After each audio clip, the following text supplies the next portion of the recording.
Hello friends, welcome to my channel myself Rajkaur. Friends, आप तो जानते हैं कि मैं जिस भी स्क्रिप्ट की बात करता हूँ वो तभी करता हूँ जिसमें एक एप्पल बाइंग लेवल आया हो इन्वेस्टमेंट के लिए, इन्वेस्टमेंट पॉइंट ऑफ व्यू से एक अच्छा एप्पल बाइंग लेवल हो। तो फ्रेंड्स, इसी संदर्भ में हम आज फिर से एक स्टॉक के बारे में बात करेंगे, लेकिन उसमें अभी तक एप्पल बाइंग लेवल मुझे नज़र नहीं आ रहा, लेकिन मैं फिर भी आपको बता रहा हूँ, वीडियो बना रहा हूँ। ऐसा क्यों? तो फ्रेंड्स, जिस स्टॉक की मैं बात कर रहा हूँ वो है HBL पावर।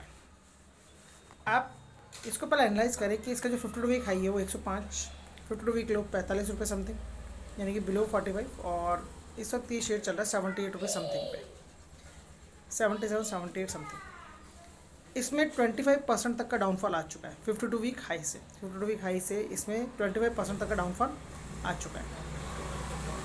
अब इसमें एक एप्पल बाइंग लेवल बनता है इन्वेस्टमेंट पॉइंट ऑफ व्यू से। फ्रेंड्स, इसमें एक एप्पल बाइंग लेवल तो बनता है, लेकिन इसमें अभी एप्पल बाइंग लेवल और आने के चांसेस हैं। वो क्यों कह रहा हूँ मैं इस तरह से, ये बात मैं आपको क्यों कह रहा हूँ कि इसमें भी चांसेस है, क्योंकि अगर हम इसके पिछले 5 साल का जो परफॉर्मेंस है वो एनालाइज करें, 2018, 19, 20, 21, 22, तो 2018 से परफॉर्मेंस डाउन 2019 में, उससे भी डाउन 2020 में, और उससे भी डाउन 2021 में। यानी कि 2018 से 2021 तक कंपनी का performance down year two year, और 2021 से 2022 में परफॉर्मेंस अपवर्ड। 2021 से 2022 में जो परफॉर्मेंस है कंपनी का बेटर अपवर्ड, नो डाउट। अब पिछले 5 क्वार्टर्स की बात करते हैं। पिछले 5 साल का तो हमें समझ में आ गया लेखा जोखा, लेकिन पिछले 5 क्वार्टर्स, लास्ट ईयर के 4 क्वार्टर्स और करंट ईयर का फर्स्ट क्वार्टर, इसमें कंपनी की परफॉर्मेंस क्या रही, क्या कारण है इस शेयर के डाउनफॉल आने का, और अभी अभी वो डाउनफॉल अगर जाएगा तो क्यों जाएगा, क्यों मुझे ऐसा लग रहा है कि इसमें थोड़ा सा एप्पल बाइंग लेवल अभी और आ सकता है इन्वेस्टमेंट पॉइंट ऑफ व्यू से। और मैं वीडियो भी बना रहा हूँ ताकि आप लोग इन्वेस्टमेंट भी करें और एप्पल बाइंग लेवल का इंतज़ार भी करें और एवरेज बाइंग भी करें, क्योंकि पिछले 5 क्वार्टर्स को रिज़ल्ट को एनालाइज करेंगे आप मेरे साथ में, तो आपको ये लगेगा कि इसकी जो पोजीशन आ गई है वो आनी ही थी। कैसे? लास्ट ईयर का जो फर्स्ट क्वार्टर है उसका जो नेट इनकम है 20 करोड़, सेकेंड क्वार्टर का नेट इनकम 15 करोड़ डाउनफॉल, लेकिन थर्ड क्वार्टर का नेट इनकम 25 करोड़ के आसपास, और फोर्थ क्वार्टर का नेट इनकम 34 करोड़ के आसपास, 33.5 करोड़ समथिंग। तो फर्स्ट क्वार्टर में परफॉर्मेंस सेकंड क्वार्टर के मुकाबले अच्छी थी, और सेकंड क्वार्टर में जो परफॉर्मेंस गई थोड़ा सा डाउनफॉल गई, लेकिन थर्ड में फिर अच्छी परफॉर्मेंस और फोर्थ में अच्छी performance. Now this first quarter again 20 crore something net income, जो पिछले क्वार्टर में थी, फर्स्ट क्वार्टर में, लास्ट ईयर के फर्स्ट क्वार्टर में भी यही परफॉर्मेंस थी, और इस बार भी यही परफॉर्मेंस है इस ईयर के फर्स्ट क्वार्टर में। लेकिन इन टर्म्स ऑफ रेवेन्यूज़ बात करें तो रेवेन्यूज़ ग्रोथ पर है, रेवेन्यूज़ का ग्रोथ है, प्रॉफिट्स के मुकाबले रेवेन्यूज़ कंटिन्यूसली इंक्रीजिंग पैटर्न पे, डाउनफॉल है बीच में, लेकिन अगर आप एनालाइज करेंगे तो आपको ग्रोथ ही नज़र आएगी ओवरऑल इन टर्म्स। तो फ्रेंड्स, ये शेयर 45 से 105 तक गया, यानी कि मोर देन 100% का रिटर्न अपने इन्वेस्टर्स को दे के गया। इस तरह की सेफ इन्वेस्टमेंट स्क्रिप्ट में जितना आप इन्वेस्ट करें उतना ही आपको पैसा साल भर में मिल जाए, इट्स गुड, उससे ज़्यादा मिल जाए इट्स गुड। लेकिन जो रिज़ल्ट का परफॉर्मेंस है वो इसी लेवल के अकॉर्डिंग, यानी कि 20 से 15, फिर 15 से 25, 25 से 35, यानी कि स्टेप बाय स्टेप ही बढ़ रहा है। तो फ्रेंड्स, थोड़ा सा जो इसका वैल्यूएशन है शेयर का, अगर हम कंपेयर करें इसके प्रॉफिट्स के अकॉर्डिंग, तो ये शेयर अब जिस लेवल पे ना, इसी लेवल पे होना चाहिए। थोड़ा सा ये ओवर वैल्यूड हो गया था, इसकी प्रॉफिट्स की ग्रोथ के अकॉर्डिंग बात कर रहा हूँ मैं। ये बात मैं मेरी रिसर्च एनालिसिस के बेसिस बोल रहा हूँ। आप इसको किसी भी तरीके से कंपनी की ग्रोथ या कंपनी के शेयर से अननेसेसरी ना जोड़ें। ये बात मैं मेरी रिसर्च एनालाइज के अनुसार, मैं मेरे लिए अपने आप को समझाने के लिए जो समझता हूँ वही आपको एनालाइज करके बताता हूँ इन्वेस्टमेंट पॉइंट ऑफ व्यू से, और बेनिफिट भी लेता हूँ, इसलिए मैं आपको बताता हूँ। मेरे बताने का बेनिफिट भी होता है, इसलिए भी बताता हूँ।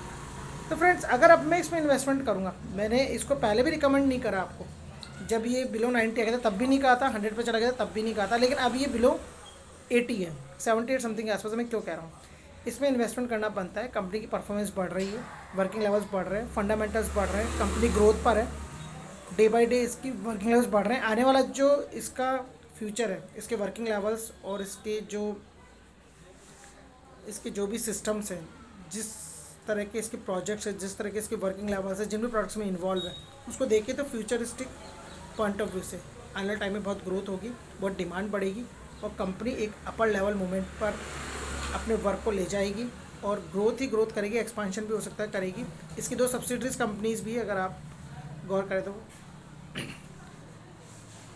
HBL अमेरिका और एक और है HBL, मुझे उसका पूरा नाम ध्यान नहीं आ रहा, लेकिन 2 सब्सिडरीज कंपनीज भी हैं, आप उस पर भी नज़र डालिएगा। और ये जो शेयर है 52 वीक लो से 52 वीक हाई जिस हिसाब से गया, उस हिसाब से इसका जो और वैल्यूशन था 100 से ऊपर, इसमें थोड़ा सा करेक्शन आना चाहिए था मेरे अकॉर्डिंग, और करेक्शन आ गया है। अब इन्वेस्टमेंट पॉइंट ऑफ व्यू के लिए बेहतर है और थोड़ा सा डाउनफॉल इसलिए जा सकता है क्योंकि लास्ट ईयर भी सेकंड क्वार्टर में रिजल्ट डाउनफॉल था 20 से 15, और अभी भी सेकंड क्वार्टर आने वाला है, ये सेकंड क्वार्टर चल रहा है, रिजल्ट तो परफॉर्म कर जाएगा लेकिन आएगा सितंबर के बाद, तो हो सकता है कि थोड़ा सा डाउनफॉल हो रहा है, थोड़ा हो सकता है रिजल्ट में गिरावट आए, नहीं आए तो थोड़ा सा मूवमेंट आए तो अपवर्ड की तरफ आए, क्योंकि ये जो टाइम होता है इसमें थोड़ा सा कंपनी के परफॉर्मेंस में हो सकता है कि डाउनफॉल रहे पिछले ईयर के अकॉर्डिंग। अगर हम एनालाइज करते हैं तो रहेगा नहीं रहेगा वो एक अलग बात है, लेकिन हम एनालाइज कर रहे हैं, अंदाज़ा लगा रहे हैं।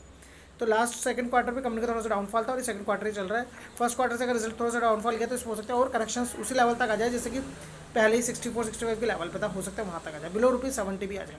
तो आपको इन्वेस्टमेंट भी करना है क्योंकि अपर लेवल ट्रैक भी लेगा, तो आपको मौका छोड़ना नहीं, इन्वेस्टमेंट करना है। डाउन जाए तो एवरेज बनाने के लिए तैयार रहना, और वो डाउन जाए तो एवरेज बनाने के लिए और तैयार रहना। यानी कि अभी अगर हमने मान लीजिए एक एग्जांपल दे रहा हूँ कि 100 लिए तो बाद में हमें फिर 200 शेयर लेने, फिर हमें 400 लेने, फिर हमें 500 लेने, तो थोड़ा सा हम हमारे इन्वेस्टमेंट को उस हिसाब से इन्वेस्ट करें ताकि आने वाले टाइम में इसमें डाउनफॉल आए तो एवरेज ही बनाए और फिर वापस ये अच्छे रिजल्ट के साथ अपर लेवल पे जाए, तो हमें हमारे टाइम की वेस्टेज के अकॉर्डिंग अगर होता है तो इन्वेस्टमेंट पे रिटर्न थोड़ा सा लेट मिलता है, तो ये डाउनफॉल चला जाता है, हमें इंतजार करना पड़ता है।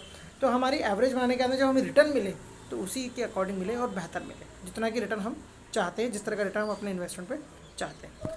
तो फ्रेंड्स, डाउनफॉल क्यों जा रहा है ये मैंने आपको बता दिया, डाउनफॉल अभी और क्यों जा सकता है ये मैंने आपको बता दिया। अपवर्ड बाइंग लेवल है लेकिन सब अपवर्ड बाइंग लेवल और बन सकता है, ये मैंने आपको बता दिया रीज़न के साथ। तो फ्रेंड्स, सब्सक्राइब कर ले मेरे चैनल को, मेरी बातों को नज़रअंदाज नहीं करें, एनालाइज जो मैं करता हूँ उसको जाँचें परखें और मेरे चैनल से जुड़े रहें, अपग्रेड रहे। मैं कौन सी स्क्रिप्ट बताता हूँ, स्क्रिप्ट्स आपको मालूम होगी लेकिन मेरे चैनल से ये पता चलेगा कि अब इस स्क्रिप्ट में एक अप्रोप्रिएट बाइंग लेवल आ चुका है, ताकि आप इन्वेस्टमेंट करने के बाद फंसे नहीं, बल्कि डाउन ट्रैक पे आप इन्वेस्टमेंट करें और अपर लेवल पे जब जाने के बाद शेयर का मूवमेंट आपको अच्छा रिटर्न मिल जाए। और अगर डाउनफॉल भी आए तो आप ज़्यादा दिन तक आपको डाउनफॉल में नहीं रहना पड़े, इन्वेस्टमेंट करने के बाद शेयर वापस अपर लेवल मूवमेंट ट्रैक ले और आपको आपके investment short term long term दोनों हिसाब से एक अच्छा रिटर्न मिले। तो फ्रेंड्स, सब्सक्राइब कर लीजिए, न्यूज़ व्यूवर है तो वॉच कीजिए प्रीवियस वीडियोस, एनालाइज करिए मेरी बातों को, मेरी चीज़ों को, मेरे बनाए हुए वीडियोस की स्क्रिप्ट्स को, और सब्सक्राइब कर लीजिए। Thanks for watching, have a nice day.